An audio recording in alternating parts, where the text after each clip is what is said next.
Di dalam Amsal 9 ayat 10 dikatakan, permulaan hikmat adalah takut akan Tuhan, dan mengenai Yang Maha Kudus adalah pengertian.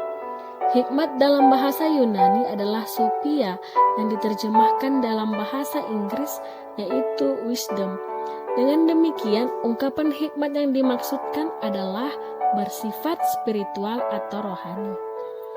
Dalam Amsal 9 ayat 10, orang yang berhikmat adalah mereka yang takut akan Tuhan. Dalam mengartikan kata takut, Alkitab menggunakan beberapa kata untuk mengartikan takut atau ketakutan. Dalam bahasa Ibrani, takut adalah yir'ah dan pakat. Dalam bahasa Yunani, takut phobos.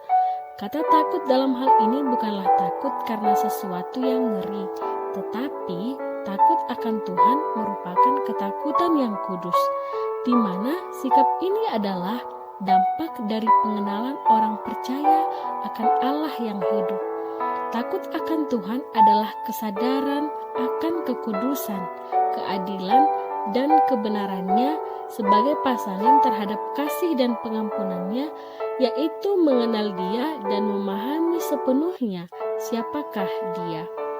Takut akan Tuhan berarti memandang Dia dengan kekaguman dan penghormatan kudus, serta menghormatinya sebagai Allah karena kemuliaan, kekudusan, keagungan, dan kuasanya yang besar.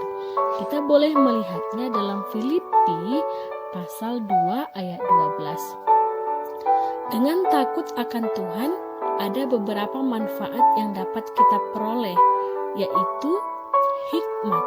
Seperti nats kita pada saat ini, takut akan Tuhan adalah didikan yang mendatangkan hikmat. Dan kerendahan hati mendahului keselamatan.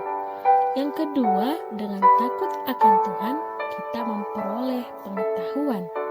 Yang ketiga, kehidupan. Dan yang keempat adalah panjang umur. Takut akan Tuhan akan memperpanjang umur.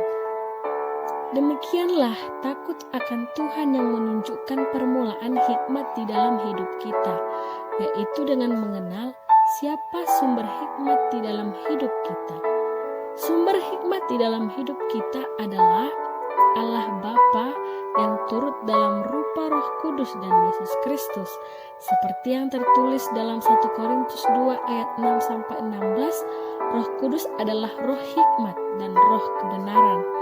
Karena Roh Kudus adalah Allah, maka Dia mampu menyelidiki segala sesuatu, dan di dalam Kristus kita dapat memiliki pikiran Kristus. Memiliki pikiran Kristus berarti kita bertindak dan berperilaku seperti firman Tuhan. Berhikmat dalam situasi saat ini, terlebih dalam perkembangan zaman dan situasi yang terjadi di tengah kehidupan kita, misalnya dalam perkembangan teknologi.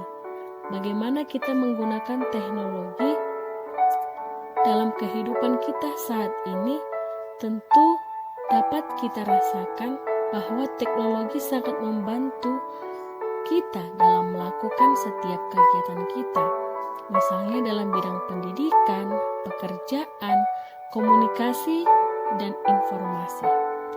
Teknologi sangat membantu kita, terlebih lagi dalam masa pandemi saat ini yang membatasi orang-orang untuk bertemu, membuat teknologi menjadi sarana yang sangat dibutuhkan untuk melakukan pertemuan. Misalnya melalui aplikasi Zoom, Google Classroom yang saat ini dapat membantu dalam pendidikan dan juga pekerjaan.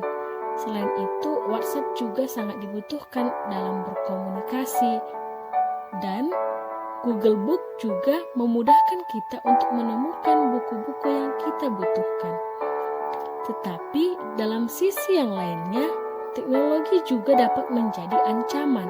Misalnya ketika kita tidak takut akan Tuhan dan kita tidak dapat menguasai diri kita, teknologi dapat membuat kita menjadi candu dalam bermain game misalnya, yang seharusnya kita dapat menggunakan teknologi dengan baik.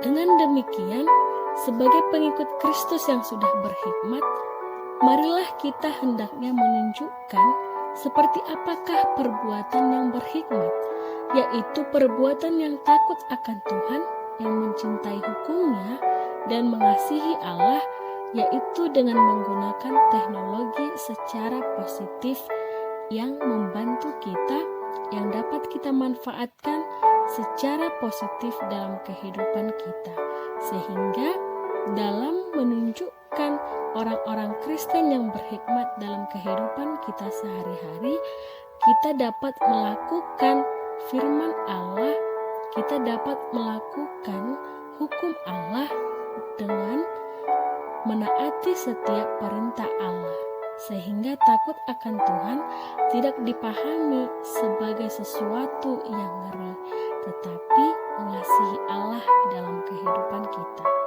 Demikianlah pembahasan kita mengenai hikmat untuk saat ini.